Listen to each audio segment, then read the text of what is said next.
Hello नमस्कार दोस्तों, मेरा नाम है अमरजीत और स्वागत है आप सबका मेरे YouTube channel platform of study पे। Friends, as per my promise, जैसा कि मैंने आपसे वादा किया था कि मैं 1 दिसंबर से रेलवे क्लास चालू करूंगा, लेकिन 1 दिसंबर से कुछ ऐसे सर्कमस्टेंसेस हो गए थे, मैं आपको क्लास चालू नहीं कर पाया था। इसलिए कल की जो वीडियो मैंने आपको दी थी, बताया भी था मैंने आपको कि आप 3 तारीख से रेगुलर अब रेलवे की क्लास ही चलेगी जब तक रेलवे के एग्जाम चलते रहेंगे, एनटीपीसी के और ग्रुप डी के। आप सबको पता है एनटीपीसी की डेट आ चुकी है, जो कि 28 दिसंबर 2020 से उसका पेपर शुरू हो रहा है।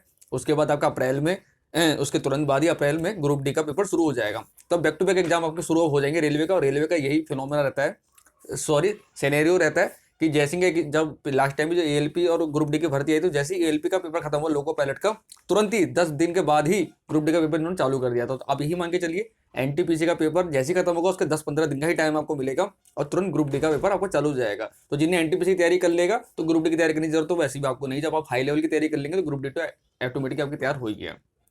ठीक है, तो इसमें भी आप सबको पता है इसका एग्जाम पैटर्न क्या है। इसमें 2 एग्जाम होंगे, सीबीटी 1 होगा पहले एनटीपीसी में, फिर सीबीटी 2 होगा। तो मेन सीबीटी 2 है, पहले सीबीटी 1 तो खाली आपका स्क्रीनिंग टेस्ट होगा, क्योंकि बहुत 1 करोड़ 30 लाख के करीब फॉर्म भरे गए हैं और 34-35 हज़ार वैकेंसी हैं। तो पहले ये 20 गुना बंदे को सिलेक्ट करेंगे अगले स्टेज के लिए। ठीक है, पहले को मैं इन्फॉर्मेशन दे रहा हूँ, थोड़ी वीडियो लंबी हो सकती है, लेकिन अब आज इंट्रोडक्शन वीडियो है इसलिए कोई बात नहीं है। ठीक है, तो सीबीटी 1 में जो लोग क्वालिफाई करेंगे, इसमें क्वालिफाई मार्क्स हैं, जनरल के लिए 40% है, एससी ओबीसी के लिए तुम्हारा है 30% और एसटी वालों के लिए 25%। 100 में से इतने नंबर आपको लाने पड़ेंगे, यानी एसटी वाले 100 में से 25 नंबर, एससी और ओबीसी वाले 30 नंबर और जनरल वालों को 40 नंबर तो लाने ही पड़ेंगे, तभी वो आगे जाएंगे। तो भाई, तो कट ऑफ रेलवे डिसाइड करेगा उसको जो पार कर जाएंगे 20 गुना बंदे, वो अगले स्टेज सीबीटी 2 में जाएंगे। सीबीटी 2 में फिर पेपर होगा, उसको जो क्वालिफाई करेगा तो वो फिर अगले उसमें जाएगा डॉक्यूमेंट वेरिफिकेशन में, और जो सब सारे स्टेज क्लियर कर लेगा उसको जॉब मिल जाएगी। और रेलवे की जॉब सब जानते हैं बहुत अच्छी जॉब होती है, घर पे की जॉब है, पैसा भी अच्छा है और एक रेपुटेटेड जॉब कहेंगे आप इसको। ठीक है, तो आज हम जीके की शुरुआत कर रहे हैं, क्योंकि आप सबको पता है रेलवे एनटीपीसी में या रेलवे का जो एग्जाम होता है उसमें इंग्लिश नहीं आती है, उसमें सिर्फ आपका गणित आता है, रीजनिंग आता है, जीके आता है। जीके में करंट अफेयर वगैरह सारा कुछ मिला के मैं आपको बोल रहा हूँ। और दूसरा जनरल साइंस, इसमें एक अलग से पार्ट आता है जिसमें आपके 20-30 क्वेश्चन जनरल साइंस के अलग से आएंगे। ठीक है, तो जनरल साइंस भी हम लेके चलेंगे, क्योंकि जनरल साइंस बहुत इंपॉर्टेंट चैप्टर है। रेलवे अगर आपको निकालना है जनरल साइंस तो आपकी बहुत अच्छी होनी चाहिए। ठीक है ना, बिना जनरल साइंस के आप रेलवे एग्जाम निकाल ही नहीं पाएंगे, भले आप मैथ पूरे नंबर लिए हैं, रीजनिंग पूरे नंबर लिए हैं। ठीक है, तो हमारा मोटो क्या है, अब की बार रेलवे पार, तो रेलवे हमको पार लगाना है और मैक्सिमम स्टूडेंट मेरे चैनल से सिलेक्ट हो, ये मैं अपने मोटिव लेके चल रहा हूँ। बाकी आप लोगों का पढ़ना आपका काम है, मेरा काम है सिर्फ गाइडलाइन देना आप लोगों को, मार्गदर्शन का काम करना आप लोगों को। ठीक है, तो आज हम करेंगे जीके के टॉप 30 क्वेश्चन। ये वो क्वेश्चन है जो प्रीवियसली रेलवे में पूछे गए हैं, और ये क्वेश्चन बार बार एग्जाम में आते रहते हैं, बहुत इंपॉर्टेंट क्वेश्चन है और हर एग्जाम में आते हैं, रेलवे नहीं। अभी तो आप कोई भी एग्जाम की तैयारी करो उसमें क्वेश्चन आते रहते हैं। ठीक है, और जिन लोगों ने मेरा टेलीग्राम चैनल ज्वाइन नहीं किया तो मैं टेलीग्राम चैनल यहाँ से ज्वाइन कर लीजिएगा, जिसका लिंक मैंने वीडियो डिस्क्रिप्शन बॉक्स में दे दिया है। क्योंकि जो वीडियो पीडीएफ वगैरह होती है मैं टेलीग्राम पे ही देता हूँ, और कोई इन्फॉर्मेशन वगैरह भी होती है तो मैं टेलीग्राम पे डाल देता हूँ मैं। ठीक है, तो ये हो गया इंट्रोडक्शन खत्म हमारा। अब हम मेन अपनी वीडियो की शुरुआत करते हैं। ठीक है, तो फ्रेंड पहला क्वेश्चन है, अब बहुत इंपॉर्टेंट क्वेश्चन है, पहला क्वेश्चन ही बहुत इंपॉर्टेंट क्वेश्चन है ये। तो भारत में स्थानीय स्वशासन का प्रारंभ किस वायसराय के शासनकाल में हुआ था? ऑप्शन दिए हुए हैं, Lord Mayo, Lord Dalhousie, Lord Cornwallis या लॉर्ड रिपन। तो फ्रेंड, जो स्थानीय स्वशासन का प्रारंभ करा था, इनको स्थानीय स्वशासन का पिता भी कहा जाता है, वो है Lord Ripon. Option number D. ठीक है ना, अगला क्वेश्चन है, और एक एल्बर्ट बिल भी आया था, वो इन्हीं के शासनकाल में आया था, काफी विवादित बिल था। एल्बर्ट बिल से भी क्वेश्चन आते हैं एग्जाम में, तो एल्बर्ट बिल का जब भी कहीं चर्चा होगी तो आपको याद रखना लॉर्ड रिपन ही उस बिल से संबंधित है। ठीक है ना, अगला क्वेश्चन है, पाकिस्तान और अफगानिस्तान के बीच की सीमा रेखा को किस नाम से जाना जाता है? तो फ्रेंड, इस क्वेश्चन का जो राइट आंसर है वो ऑप्शन नंबर है डोरंट रेखा। इसका आंसर हो जाएगा option number A, McMahon line. ये सबको पता है, ये किसके बीच में है? India and China. ठीक है, और देखा रेड क्लिप, ये है इंडिया और हमारा दुश्मन पाकिस्तान। ठीक है ना, तो ये भी आपको याद रखना है। अगला क्वेश्चन है, औरंगजेब द्वारा निम्नलिखित में से किस सिख गुरु को फांसी की सजा दी गई थी? तो फ्रेंड्स, औरंगजेब ने जिस सिख गुरु को फांसी दी थी उनका नाम था Guru Tegh Bahadur. Option number C. ठीक है ना, अगला क्वेश्चन है, हृदय की धड़कन को नियंत्रित करने के लिए निम्न में से कौन सा खनिज आवश्यक है? मोस्ट इंपोर्टेंट सवाल है फ्रेंड, रेलवे का तो बहुत फेवरेट क्वेश्चन है ये। ठीक है, तो फ्रेंड, हृदय की धड़कन को नियंत्रित करने के लिए जो तत्व इंपॉर्टेंट हमारी बॉडी में, इसलिए हमको सेब खाने ज्यादा कहा जाता है, क्योंकि सेब जो होता है, सेब में ये तत्व बहुत ज्यादा पाया जाता है। इसका राइट आंसर है पोटेशियम। Option number C. अगला क्वेश्चन है, भारत के प्रथम लोकपाल के रूप में किसे नियुक्त किया गया है? मोस्ट बड़ा सवाल, क्योंकि प्रथम लोकपाल है इसलिए बहुत बड़ा क्वेश्चन है और अभी तक ये क्वेश्चन ट्रेंडिंग में है, समझ लीजिए अभी तक, जबकि इनकी नियुक्ति हुए 1 साल से ऊपर हो चुका है। ठीक है, तो फ्रेंड इस क्वेश्चन का जो राइट आंसर वो है पिनाकी चंद्र घोष, या कभी ऑप्शन में पीसी घोष भी मिलेगा आपको, शॉर्टकट है पीसी घोष, तो आपको आंसर याद रखना है। ठीक है ना, अगला क्वेश्चन है, भारत का एक महान्यायवादी होगा यानी अटॉर्नी जनरल, सबसे बड़ा अटॉर्नी जनरल ही होता है। ठीक है, किस अनुच्छेद में इस बात का उल्लेख मिलता है, यानी भारतीय संविधान में किस अनुच्छेद में इसका उल्लेख किया गया है? तो फ्रेंड क्वेश्चन का जो राइट आंसर है वो अनुच्छेद 76, ये बहुत इंपॉर्टेंट सवाल है फ्रेंड। और वर्तमान हमारे महान्यायवादी कौन है, जरा कमेंट में बताइएगा मुझे इसका आंसर अगर आपको पता है तो। अगला क्वेश्चन है, प्रथम गोलमेज सम्मेलन के दौरान भारत का वायसराय निम्न में से कौन था? तो फ्रेंड आप सबको पता है 3 गोलमेज सम्मेलन हुए थे कि भारत में कैसे वो गोलमेज सम्मेलन इसलिए कराए गए थे, ये सब हुए थे लंदन में, आपको रखना कहाँ पे हुए थे, क्वेश्चन भी आया हुआ है। तो गोलमेज सम्मेलन जो हुए थे सब लंदन में हुए थे। और गांधी जी ने किस गोलमेज सम्मेलन में भाग लिया था? तो आपका रखना दूसरा जो गोलमेज सम्मेलन हुआ था उसमें गांधी जी ने भाग लिया था। और अंबेडकर जी थे, जो बी आर अम्बेडकर जी, उन्होंने तीनों गोलमेज सम्मेलन में भाग लिया था। ये क्वेश्चन भी आप, ये एक्स्ट्रा फैक्ट याद रखना है इस क्वेश्चन से आपको। ठीक है, जो बोल रहा हूँ उसको सुनते रहिएगा। और दूसरी बात, अभी गोलमेज सम्मेलन किस वायसराय के शासनकाल में हुआ था? तो ये 1930 से 1931 के बीच में ये हुआ है, 1929 से 1931 के बीच में। तो उसमें कौन था? लॉर्ड इरविन था। तो राइट आंसर हो जाएगा आपका lord Irwin, option number B. और गांधी इरविन समझौता भी एक हुआ था, जिसमें कब हस्ताक्षर किए गए थे? 5 मार्च 1931 को। ये डेट पूछी जाती है, ठीक है ना, जब वो डांडी मार्च करी थी इन्होंने, जब नमक कानून तोड़ा था, तो उसमें इनके बीच में समझौता हुआ था, उसमें लॉर्ड इरविन थे और यहाँ से गांधी जी थे। तो गांधी इरविन समझौता भी है, बहुत इंपॉर्टेंट चीज है, यहाँ से इतिहास से पूछा जाता है ये।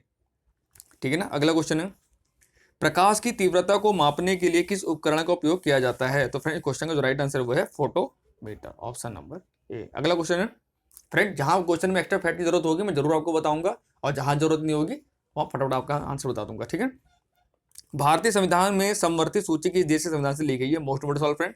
तो आप सबको पता है हमारे भारतीय संविधान में हर देश से कुछ ना कुछ चीज ली गई है, तो इससे समवर्ती सूची भी ली गई है। अब पहले समवर्ती सूची आपको पता होना है, समवर्ती सूची वह सूची होती है जिसपे राज्य सरकार और केंद्र सरकार दोनों मिलकर कानून बना सकते हैं, और ये हमने जो प्रावधान लिया है ये लिया हमने ऑस्ट्रेलिया के संविधान से। तो राइट आंसर होगा ऑप्शन नंबर सी, ऑस्ट्रेलिया।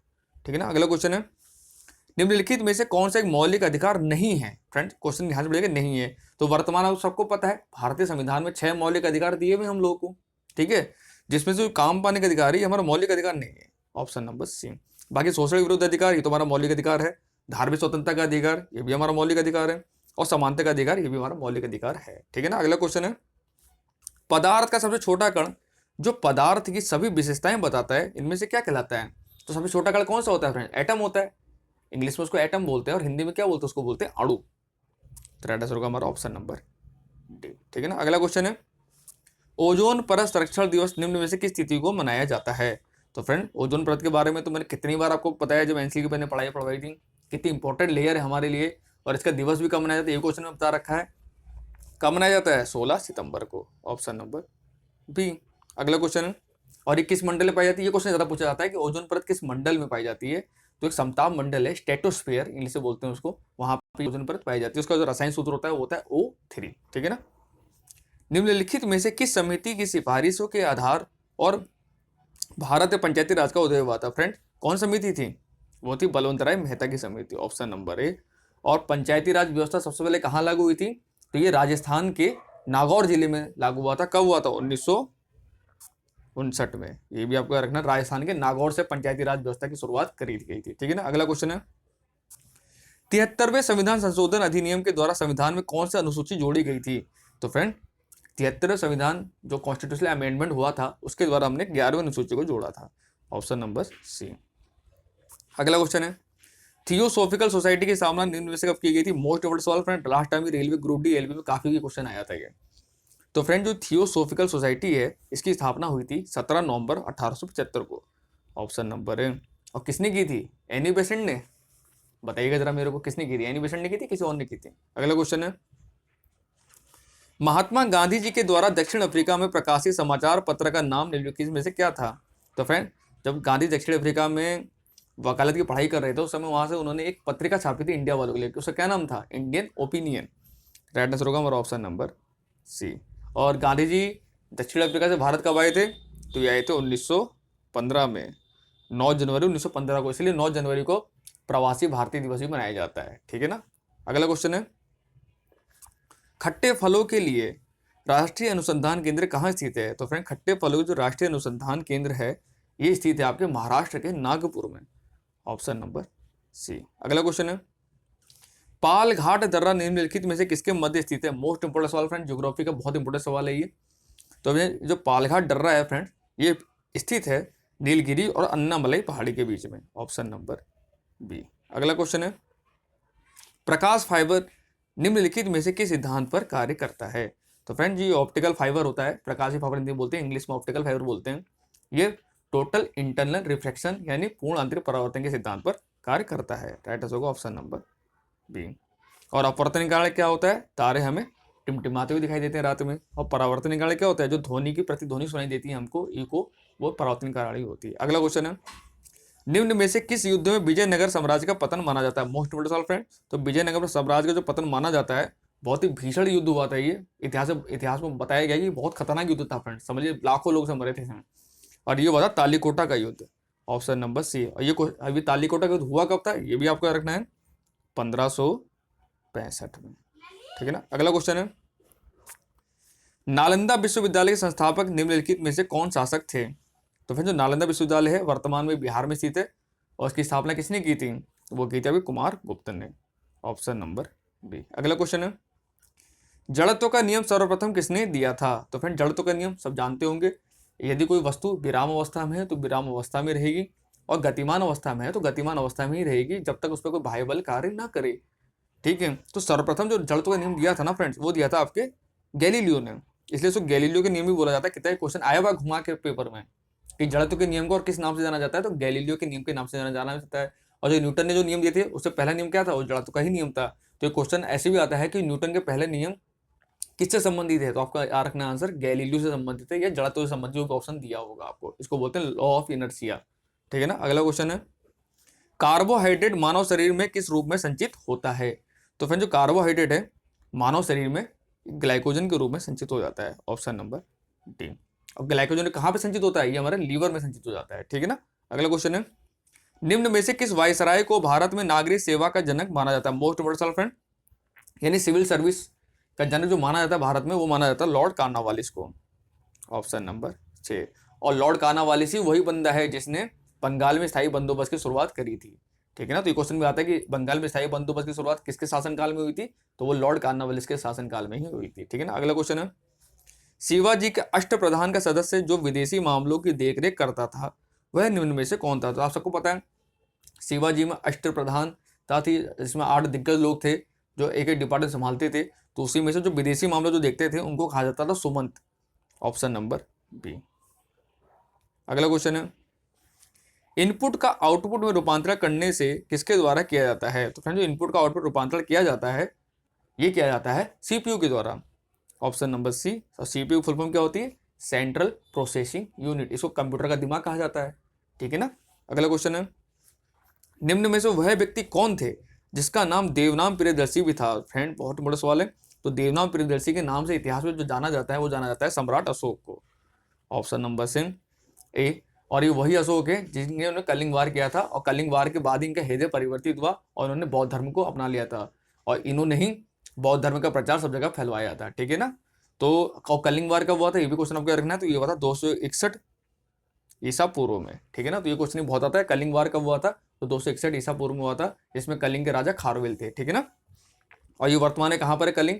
वर्तमान में ये आपका वहाँ पड़ता है आपके उड़ीसा राज्य में। ठीक है ना। अगला क्वेश्चन है, फाउंटेन पेन का आविष्कार निम्न से किसने किया था? बहुत इंपॉर्टेंट सवाल है रेलवे का। तो जो फ्रेंड फाउंटेन पेन है इसका आविष्कार किया था वाटरमैन ने। Option number C. अगला क्वेश्चन है, निम्न में से कौन सा अनुच्छेद भारतीय वित्त आयोग के गठन से संबंधित है? तो फ्रेंड हर 5 साल में वित्त आयोग गठन किया जाता है। वर्तमान में वित्त आयोग के जो अध्यक्ष बनाए गए हैं वो हैं एन के सिंह। ये क्वेश्चन बहुत आ रहा है एग्जाम में। तो कौन है? एन के सिंह।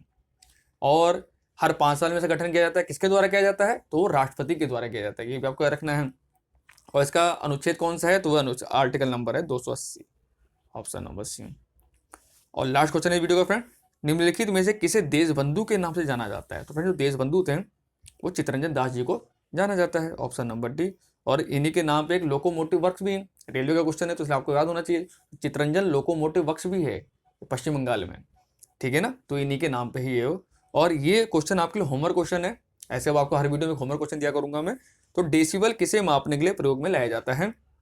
समुद्री गहराई, पवन का वेग, ध्वनि की तीव्रता, इनमें से कोई नहीं। तो फ्रेंड इस क्वेश्चन का आंसर आप मुझे कमेंट बॉक्स में देंगे, ठीक है।